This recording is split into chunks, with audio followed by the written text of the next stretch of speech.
Hey, what's up guys? I just hit 2000 ELO in Rapid on chess.com, and in today's video I'm going to be showing you guys the live gameplay and my reaction to hitting this, along with analyzing the game and a game where I beat a really high rated player, and I'm going to be showing you guys my thought process and teaching you some tips and tricks for your own games. So you guys don't want to miss this, so let's get right into the video. Yo, what's up guys? As you can see here, I'm just free rating away from 2000 and one more would get me right there. So I'm going to be playing and hopefully I can get an easy win, get up there. Alright, into our first game. Looks like we'll be black in chess. And this guy's going to play a queen's gambit. So I'm going to take the pawn. Some people are... Alright, so first we play some weird move that I saw in a book once. I don't really understand it, but like, hey, I don't make the rules here. So as I was saying, obviously I accept the gambit because I love free money. I could go here. Nah, no, I guess he gets the pawn back. So I guess it was like, it wasn't really free money. It was like a scam.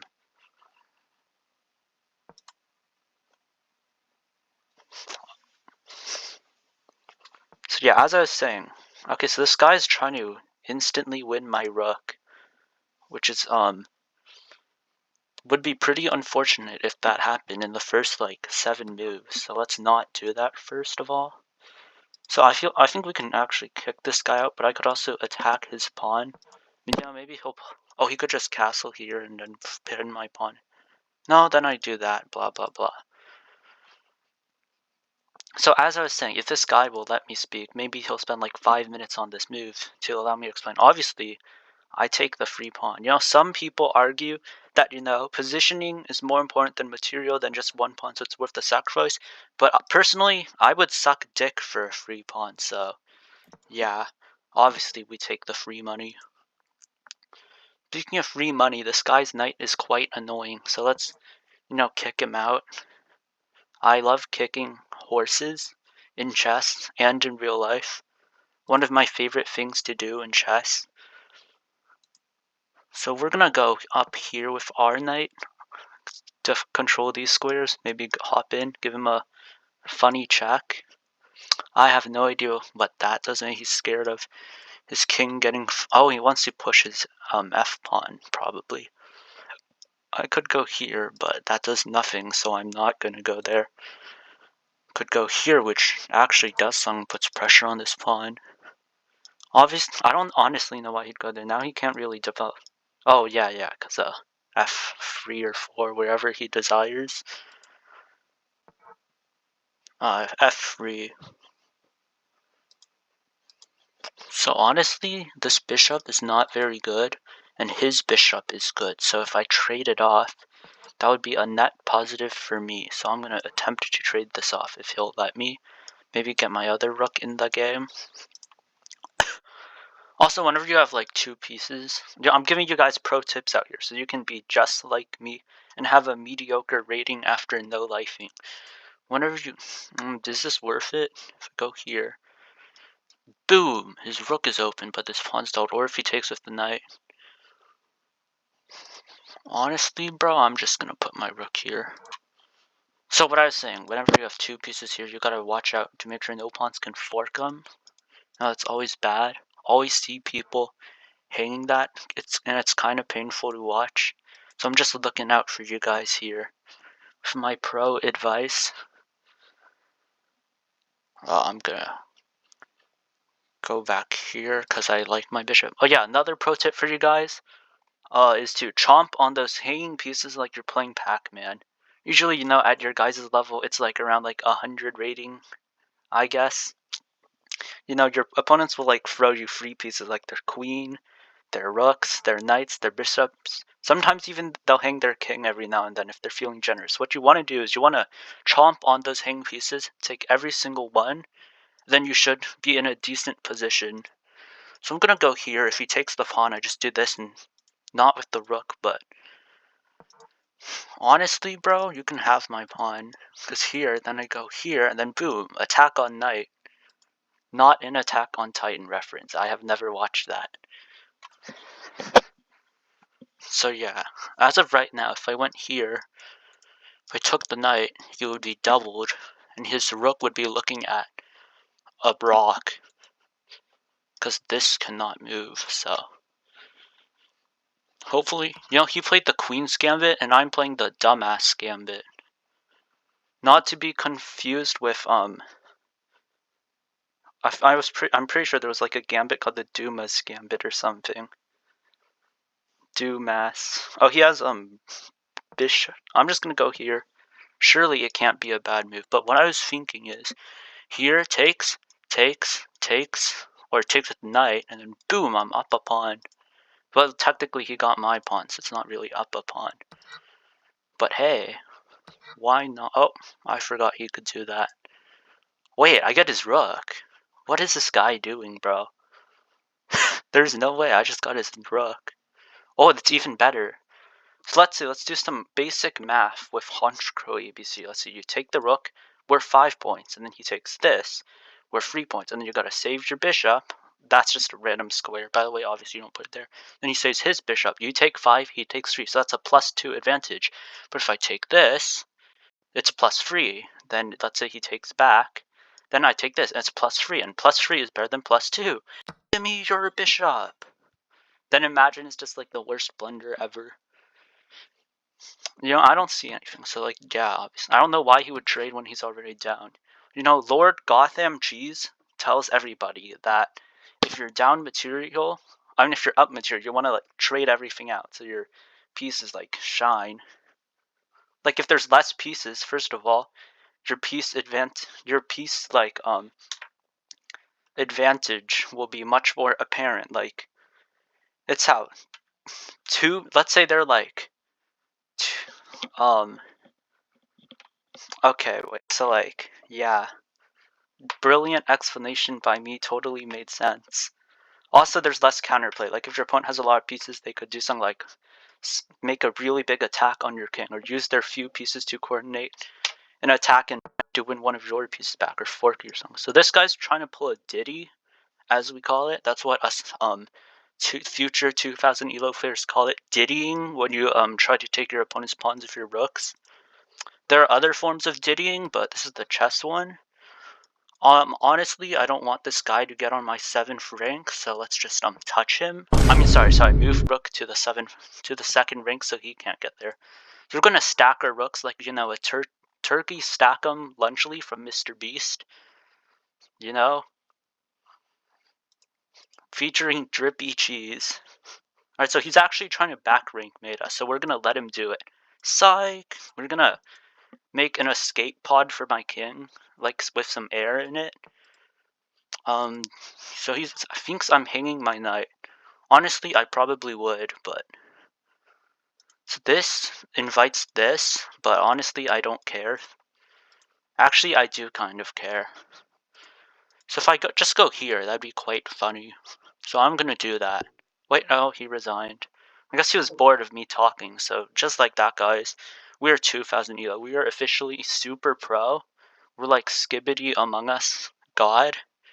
Insane. Bro, that looks so clean.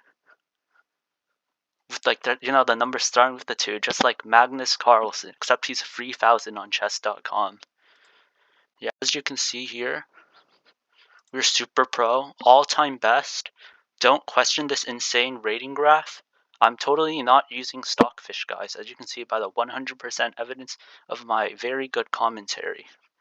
But yes, just like that, we are just at 2000, blah blah blah.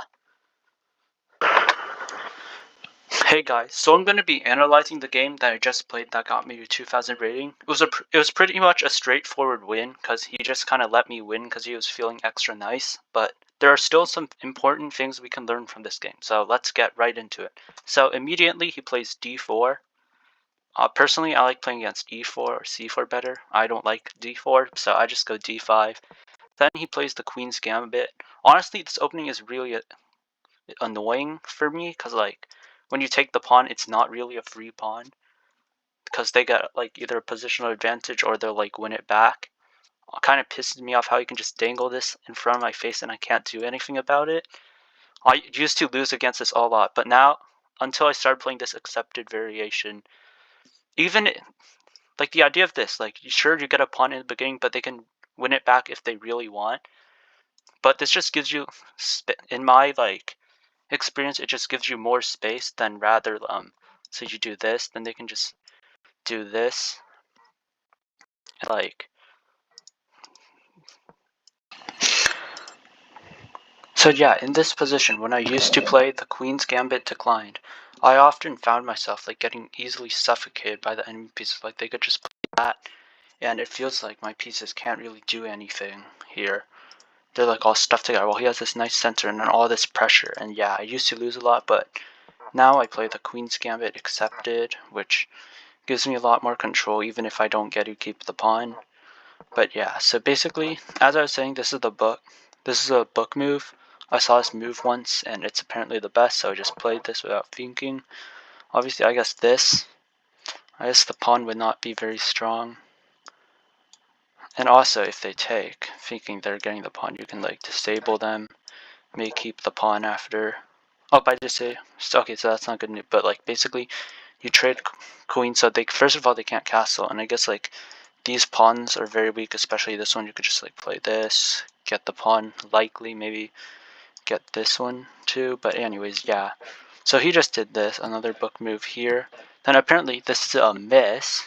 Yo, this move is so bad. The coach doesn't even have anything to say. Usually he has a yap sandwich just ready, cooked up for you, but obviously taking is the best here. And I guess if he went here, if he went here, then his pieces would be pretty active on me, and maybe knight c6. Yeah, he'd have very active pieces in development, but instead, he just let me trade this off. And I guess technically, who the fuck is this guy? I have never seen this guy in my life. I don't know why he's sending me a challenge. Low-key want to accept it, but we got things to do, so. Anyways.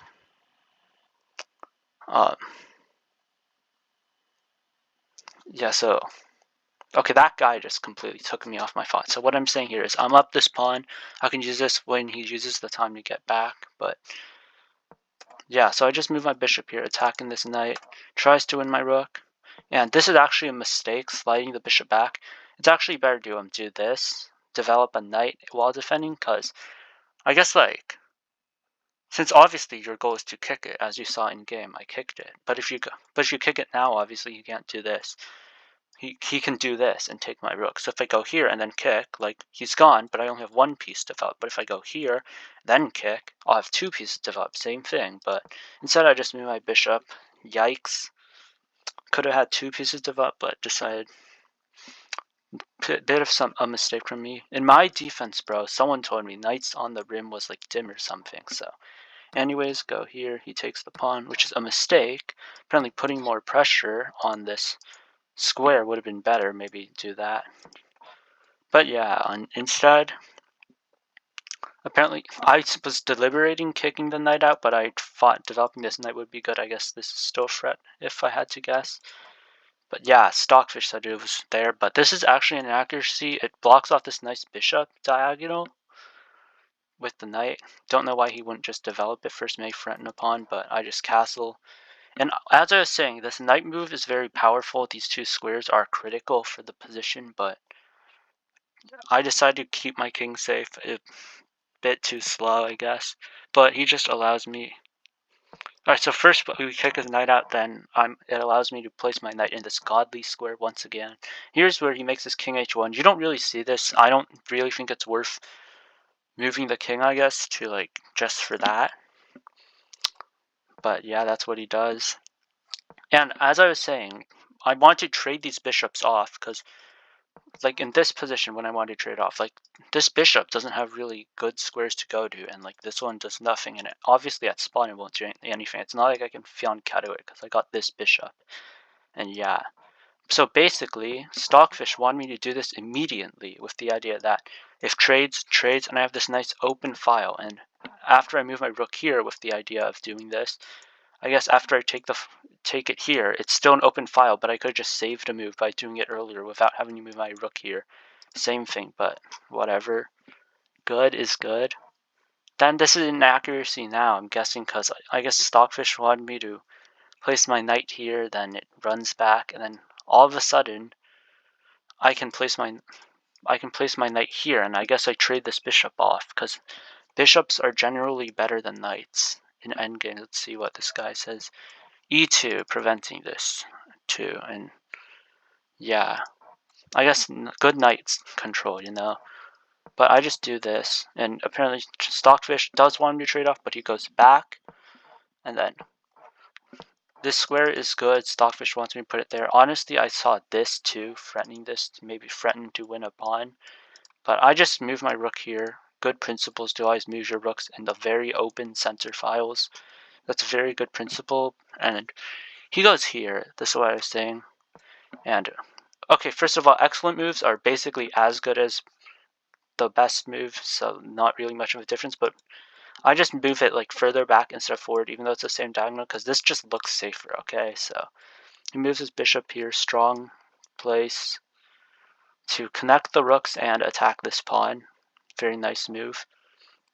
Here I don't like the bishop, and as I was saying, bishops can be better than knights. So I'm trying to trade it off. He doesn't have many good squares to go to. So yeah. Then this is where a big mistake comes in. So this actually allows me to skewer him, as I was saying in game. You know, nice skewer we got here. Then here is where the mistake happened. This is actually a critical tactical moment. Because as of right now, so he has a knight here, and his bishop is defending this. So when I take back the bishop, his knight will take back. But if this knight didn't exist, I would be able to take this bishop for free. So, and what he actually overlooked is when I take the knight here, his rook is actually hanging. Like, he thought it was just this bishop and he could just take back, and everything's equal. 2 pieces for 2 pieces. But as I was saying, when I here, this is actually attacking the rook, and all of a sudden you can't do this anymore because I get the rook for my bishop, and that's up material for me. So you always got to look out for removing the defender when this is like removed once. Forcing moves are always good to check out, because if you can like force, this isn't really forcing, but it just snipes this off. Yeah, always look out for moves like that. Then instead of taking this, he could have, I don't know why he'd go back here, because like if he takes this doesn't attack this, but if he takes this literally defends this. I don't know why he'd just go back, but that's what he decided to do. And as you saw in my earlier when I played this live, I calculated that taking this free bishop was slightly better than taking the rook. So yeah, he trades it down. He do this, I defend the pawn. And here, obviously, he's threatening a simple checkmate, because here, then I have to block, and then bam, suffocate king, common idea. So I just make some space for my king, and yeah, that's it. Not much he could do, and he decided to resign here. Something interesting I noticed, I don't know if this is considered toxic, but like, what I find that when I'm in winning positions, right, like obviously my opponent is gonna like try really hard. They want to make a comeback because they don't want to lose the rating. But sometimes I realize that like, if you just like start taking a lot of time, like you just think a lot and like waste your opponent's time basically, like you use like 30 seconds on the most obvious moves, like sometimes they'll get bored or frustrated with you and they'll just resign. I don't know if it's very ethical, but it works every now and then. Don't do it if they could actually come back if you lose a lot of time, though. Like if they have a lot of pieces on your king or something. But so yeah, as you can guys see, this guy was over 2,100. This is probably the highest rated person I've ever beaten. I know it's not like a title player. I've beaten title players in like Bullet, but that doesn't really count because like they could be like an 80-year-old man who doesn't even have a mouse. So yeah, I've never been a title player in Rapid before. Hopefully I can soon. But anyways, this guy was very strong. Decided to play knight f3. You don't really see this that much, but this allows me to play d5, and I'm also planning to play c5. Because like, the d pawn and c pawn go pretty good together. I mean, if he plays like this, then I won't play it. But yeah, this guy goes here, ready to fianchetto. This, honestly, bro, like I do this same thing a lot of the time, but I play c4 first. The English opening, it's a nice idea to get the bishop on this diagonal, but anyways, I play c5, kind of controlling the center, and we got the knights here, and he instantly castled, which for some reason gives me an advantage, but why does Stockfish say this is 0.4? Oh, because E5, and you have the free bulldozing pawns on him, and you could probably just like tickle him to death. But yeah, I don't really do that, because honestly, I'm trying to prepare this, and I don't want to block it off. See, when your opponent like Fianchetto's, usually you can Fianchetto too, but yeah, as like seen, he goes here, probably ready to go d4.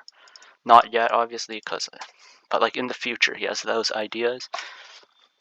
Then he plays c3. I guess he's supporting the d4. I wouldn't really play this because that kind of blocks this knight in, but maybe he's planning to go here to support this knight. So I just Fianchetto just like him. Then he makes this useless attack on my knight. Doesn't really do anything because I have this bishop.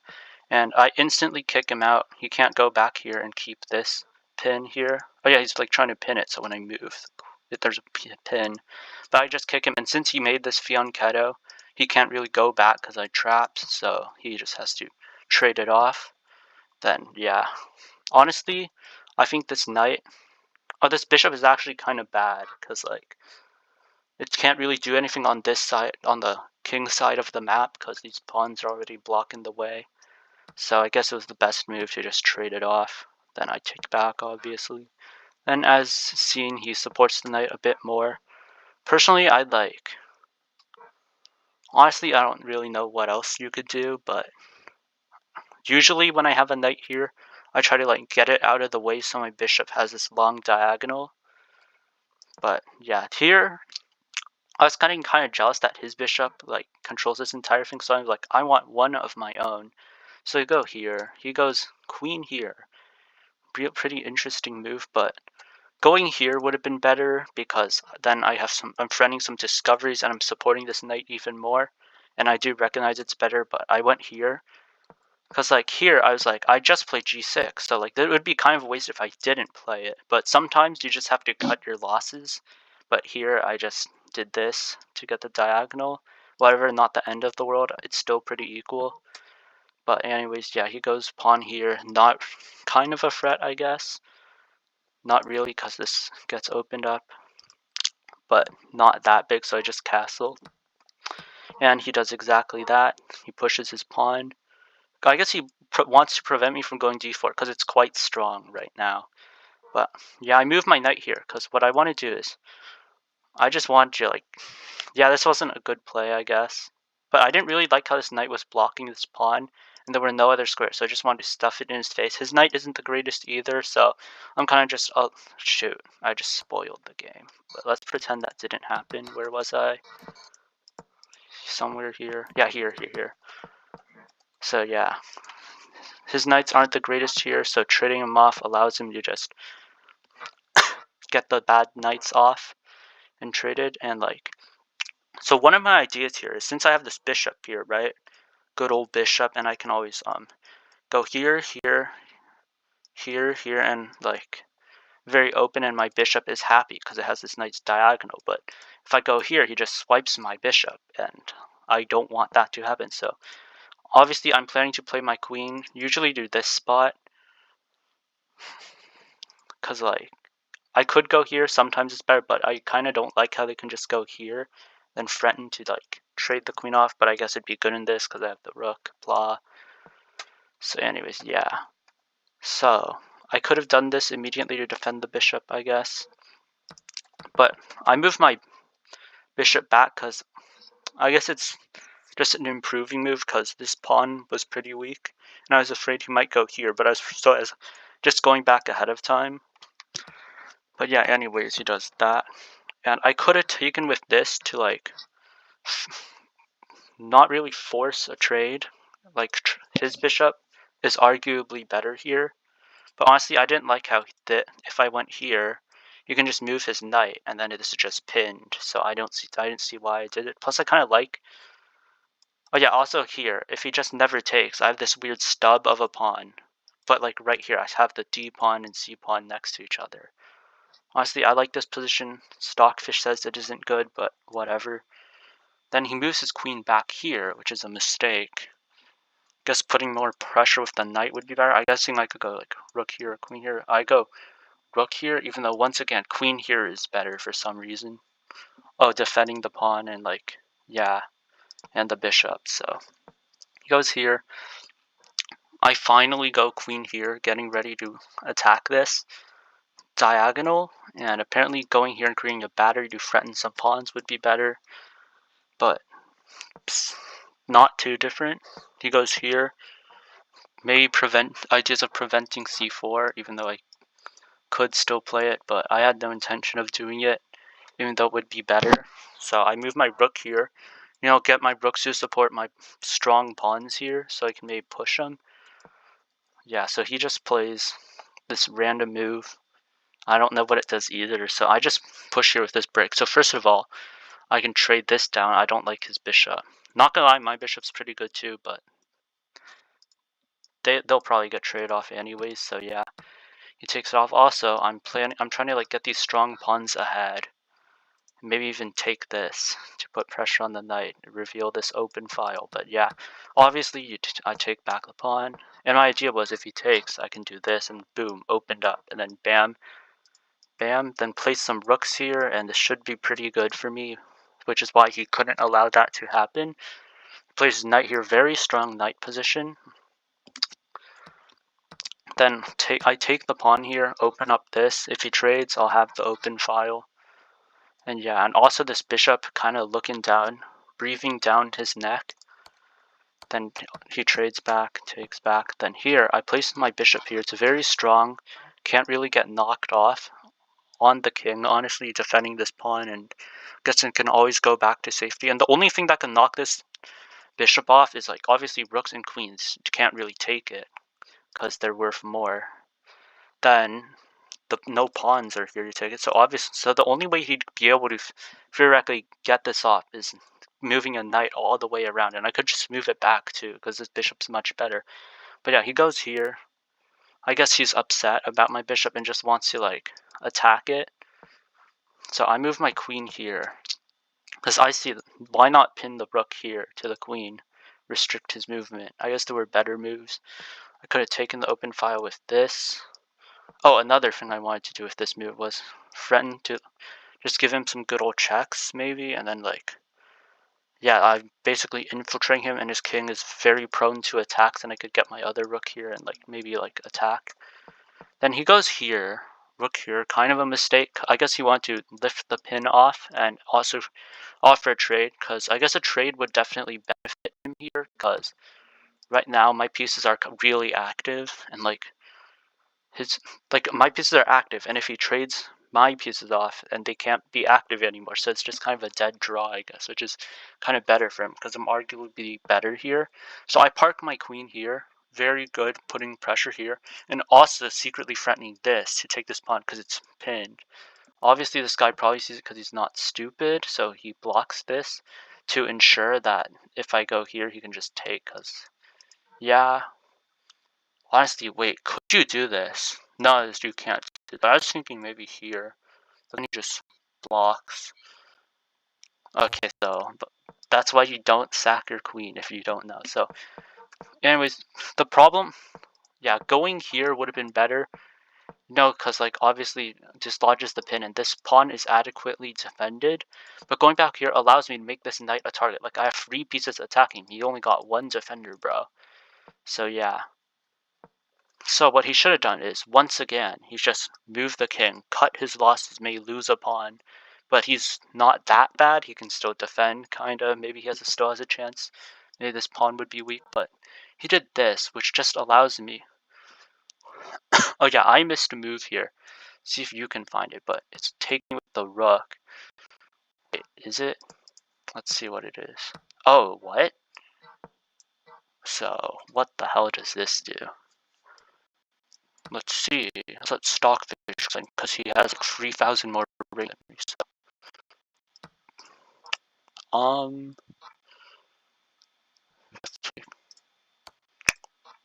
I don't understand why moving your pawn there would like. I guess. Alright, so I don't have 5 billion ELO, so I could not explain that move. But anyway, so I guess taking the rook would definitely be better here. Oh wait. Wait, I was so confused. Because, like, it showed the green arrow, and that only really shows if, like, the rating only shows if it happened in game. And I remember that this didn't happen. But I guess this would have been better. Oh, queen takes. Oh. I guess it has this, and I guess he has to rook, but not really. But I guess this position is just better. Yeah, anyways, either way, even if it did, which is technically a miss, because there were better options.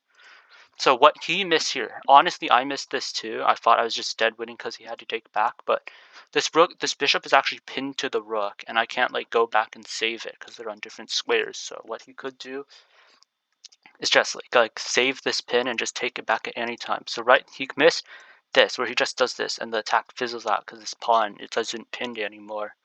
Then yeah, I'll inevitably lose this bishop, and I guess I'll be up a pawn, or the position will still be good enough for me to have a decent advantage. But anyways, he missed this, he instantly takes this back, and now when I go here, I can take a pawn with check, and it's definitely very good for me. I probably should have just taken the pawn, but I let him block and defend his pawn, so I just kind of give him a bunch of random checks to confuse him, you know? And he's threatening to go infiltrate my back. I didn't want to risk a draw or anything, and like here, if he goes on this diagonal, I can always block the check, so I just move my king here. And like if we traded queens right now, I'd definitely be winning, because I could just get the king out, and these pawns would stop these, and I have 3 against 1. 3 men, or against 2, I guess, but yeah. Sometimes when you're up a pawn, it's like a draw, but I think this one's better due to my active king being able to get to the middle. Yeah, definitely better for me, so... yeah, I just move my queen here. I'm threatening more checks, I guess. Not really, though. I noticed that none of my pawns were hanging, so why not threaten some stuff like taking this pawn if he moved his queen away? Or like, yeah. So he does this, attacking this pawn, and apparently this is a blunder, because I could have saved it. Low-key, I forgot pawns could even move, but... yeah, so my thought process here was like, if he takes it, which he does, I could like give him a few more checks. Just cause, why not? And maybe I could win a pawn on the way, but... like, I was thinking I could go here, right? And then if he wants to save the pawn, he'll have to go here. Then he's very weak, and I could just give him a lot of checks and somehow fork another one. But I guess that wasn't really how it went. Because it's now a draw, because we have the same pawns. Is this inaccuracy? Because... oh, okay, so wait. Before I showed you that. This, I guess it's a little better for me, because maybe I have this pawn, and like he gets this one, but... who knows? But he does this. This is actually a blunder, because once I go here, this king has no good squares to move to. Like, all these are taken. This one pawn takes up this square, which would defend this pawn. But he's forced to take this, and it puts him on this diagonal. That just lets me skewer and win his queen, which is actually insane. This is why you always have to be careful about, like, skewers. And, like, letting... like, when you have, like, important pieces... like in front of like less important ones, like you just easily screw him. I don't know why Stalker's saying it's equal. It's obviously not. Bro, what? Alright, so this kid's drunk because I'm literally winning a queen. It's not equal, bro. What are you talking about? What? Guess this thing's just broken. But yeah, that's how I beat a high-rated player. I had a pretty winning position here. Technically blundered the game by giving him one pawn. Then he let me take his queen because he was feeling pretty nice. And yeah, that is how I won.